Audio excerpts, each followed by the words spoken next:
Tsaka yung sinasabi po ng NBI noon na yung tatlong nagtumestigong NBI, yung Special Agent Kalilong, tapos si Regional Director Lotok, at ngayon yung NBI Chief mismo, si Melvin Matibag, yan sabi, hindi raw pala dumalo, pinaunlakan ni Vice President Sara yung para maimbestiga ng NBI itong banta naman sa buhay niya. Hindi raw siya sumipot, 2 beses pala siyang inimbitahan.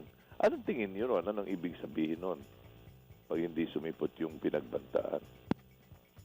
Ibig sabihin din ho, parang hindi siya seryoso doon sa kanya pong, kung meron man ho siyang reklamo, di parang hindi siya seryoso doon sa reklamo po na yan. Pwede rin ho, syempre, at its worst, baka hindi ho totoo na meron po aktual na banta.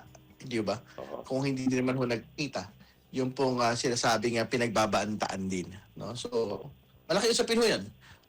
Talagang nakaka-impact po ito doon sa depensa na kung bakit ho sila gumawa ng pagbabanta laban sa ating pong Pangulo at sa kanya pong pamilya.